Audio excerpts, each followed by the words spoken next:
想死我了。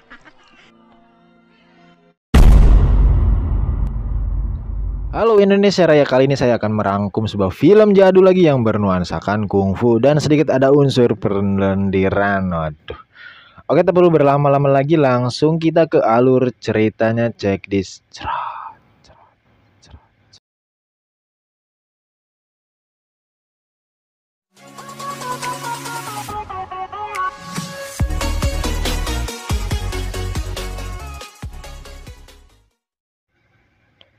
Di awal film kita diperlihatkan sebuah desa yang terletak di bawah kaki gunung, yang di sana terdapat peradaban unik yang jarang dijumpai di desa konvensional pada umumnya.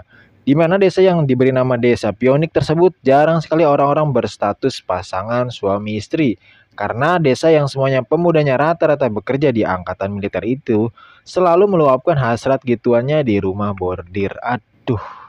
Dan alasan itulah yang membuat gadis-gadis di sana memilih menjadi wanita pengencrit ketimbang menjalani sebuah hubungan pernikahan. Nah, karena di masa ini belum ada yang namanya program KB dan belum ada pelindung atau pengaman atau bahasa ilmiahnya kondom, tak jarang banyak para gadis yang melahirkan di luar nikah. Dan contohnya mereka-mereka inilah hasil dari kehamilan beberapa gadis. Di sini bocil-bocil karena tidak mengerti siapa ayahnya, kerap memanggil semua pasukan militer yang datang dengan sebutan ayah. Dan di sana kenapa hal ini bisa terjadi di desa tersebut? Tidak lain dan tidak bukan karena sosok Kasim di negeri ini. Ya, kalau Kasim itu semacam gubernur lah kalau sekarang ya. Dan si Kasim menjadikan desa ini sebagai tempat perbuatan jahatnya, perbuatan bejatnya, dan segala perbuatan sejenisnya. Dan hanya untuk memuaskan segala nafsunya. 哎，客官，还是我们翔天客栈吧？我们的招呼一包吃包住，还包大姑娘，而且还 Mari saya perkenalkan ke tokoh utama kita, yaitu Master Hong. Dia adalah seorang pasukan khusus sekaligus instruktur perang pasukan kerajaan.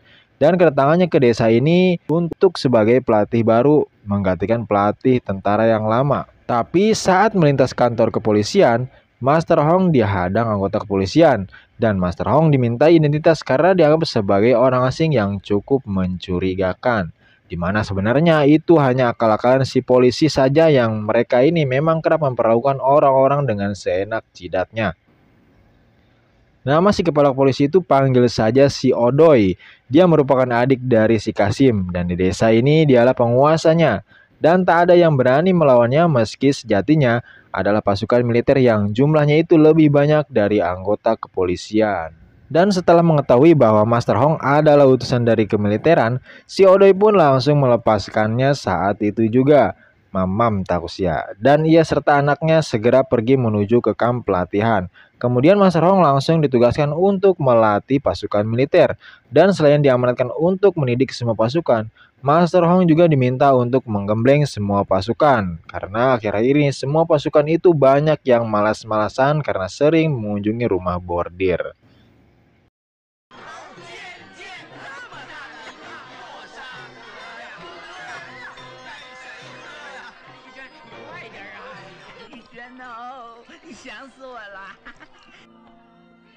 Sebagai pelatih baru yang belum mengenal anggota-anggotanya, Master Hong coba melakukan pendekatan dengan datang ke rumah bordir untuk mengetahui apa saja yang anggotanya lakukan.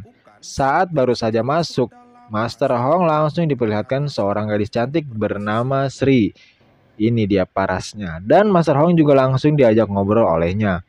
Dengan ikut campurnya para anggota, karena para anggota nggak tahu Master Hong ini adalah pelatih baru mereka, di mana karena ketidaktahuannya itulah para militer seenak jidat tanpa sopan sedikit pun kepada Master Hong. Yang meskipun sudah disindir tentang peraturan militer, anggotanya tetap tak menghiraukan itu dan malahan semakin melunjak. Yang itu membuat Master Hong hanya bisa terdiam tanpa kata. Lalu seketika esok harinya tiba. Akhirnya Master Hong diperkenalkan di hadapan semua anggota di situ. Anggota yang tadi malam melunjak pun sontak langsung ketakutan. Yang meskipun sudah dilunjak, Master Hong tetap mau memaafkan. Tapi Master memberikan aturan baru, yaitu tidak diperbolehkan keluar selama 3 bulan penuh.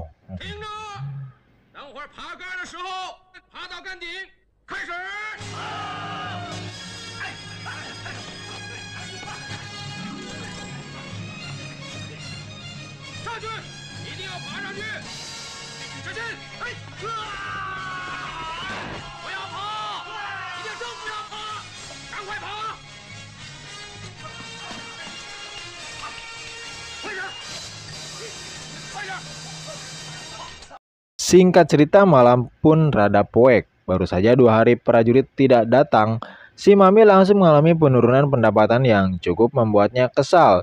Nah, karena kesulitan itulah si Mami langsung meminta bantuan si Odoy. Lantas esoknya si Odoy memerintahkan anak buahnya untuk membuat sebuah sandiwara yang dilimpahkan ke anaknya Master Hong, di mana sandiwara tersebut adalah anak Master Hong difitnah telah mencuri kalung temannya di sekolah, yang padahal anak itu baru saja masuk dari sekolah. Dan kemudian Master Hong langsung menyusul untuk tahu apa yang terjadi sebenarnya. Dan setelah dianggap bersalah, lalu akan dipenjara selama 10 hari ke depannya. Di situ Xiaodai muncul lantas langsung menghentikan hukuman tersebut. Karena Xiaodai lebih memilih anak Master Hong ini sujud untuk meminta maaf saja. Sehingga dengan begitu hubungan ayah dan anak tersebut pun akan retak. Pasalnya, anaknya si Master Hong ini cukup herasulu alias keras kepala. 你要面子，你去啃啊！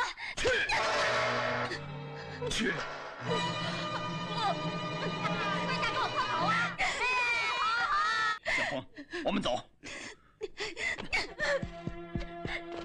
小风，放开我！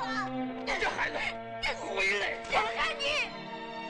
你明知道不是我的错，小风，你应该明白当时的情形。你不是英雄好汉，你是怕死鬼！小风。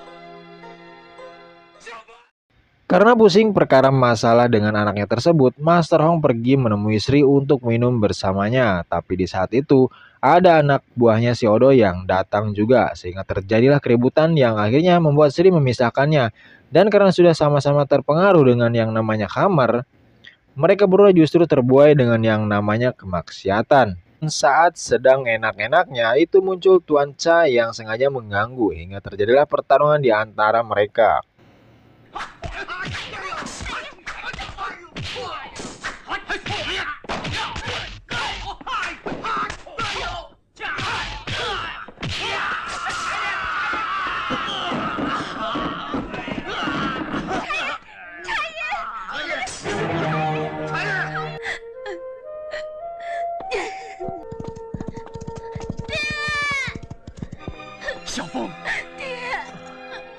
Akibat berani membuat Tuan Cha sampai mengalami luka parah, si Oden memberikan sebuah ancaman ke Jenderal Wang akan melaporkan ini ke Kasim kerajaan, yang sontak membuat Jenderal Wang langsung ketakutan. Karena merasa ini adalah tanggung jawabnya, Master Hong pun menebas badannya sendiri, dan hal itu membuat Oden langsung puas untuk kemudian saat itu juga langsung pergi meninggalkannya.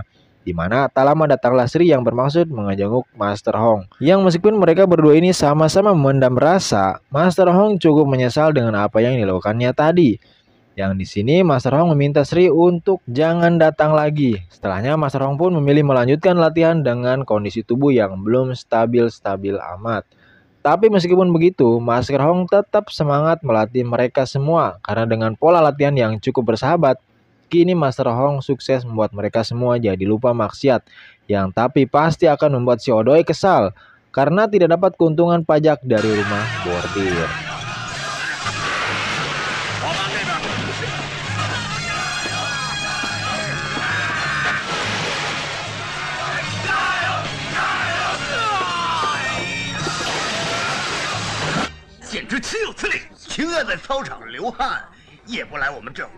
Dan mari saya perkenalkan dengan sosok Kasim bejat yang tadi saya jelaskan di awal. Panggil saja Kasim Apeng.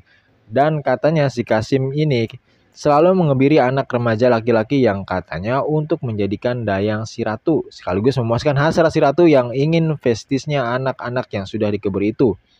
Dan sementara Kasim Apeng sendiri, ia juga punya fetis yang hampir sama dengan si ratu. Tapi dia tidak sampai mengebiri anak-anak tersebut. Karena yang dipilih adalah seorang wanita yang kebetulan anak-anak tersebut diambil dari rumah bordir. Pada kesempatan ini, Tuan Cha sengaja menculik anaknya Master Hong. Dan setelah itu Master Hong diberitahu lantas diperlihatkan prosesi penggebirian di hadapannya.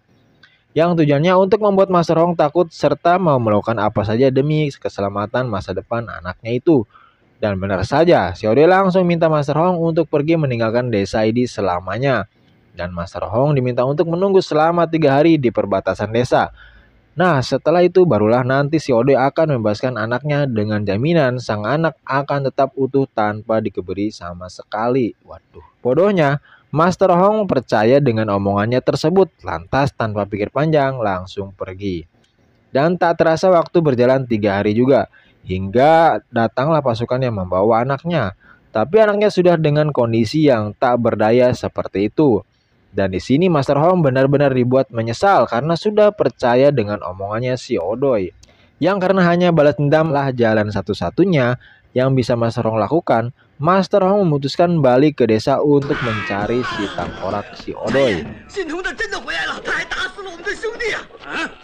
Nah, mendengar Master Hong kembali itulah semua pasukan langsung datang membantunya. Lantas Master Hong pun langsung menghajar mereka semua untuk kemudian bergegas menemui si Odoy sendirian. Dan dengan pertarungan antara keduanya pun dimulai.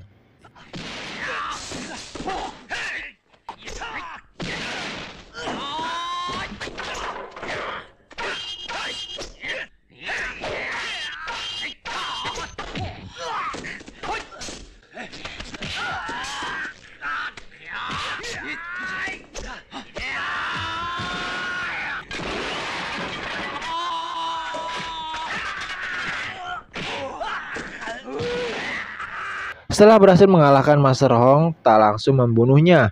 Dia mengebiri dulu agar dapat merasakan apa yang dirasakan anaknya tersebut, modar si Odoy. Dan setelah selesai dengan semua balas dendamnya tersebut, film pun tamat. Ending yang sangat membodirkan. Jadi pesan yang dapat kita ambil adalah jangan jadi si Odoy yang jahat. Jadilah si Odoy yang baik, ramah, suka menabung, dan tidak bau kabel kebakar. Aduh. Terima kasih, jangan lupa subrek dan tonton video-video saya yang lainnya. Terima kasih.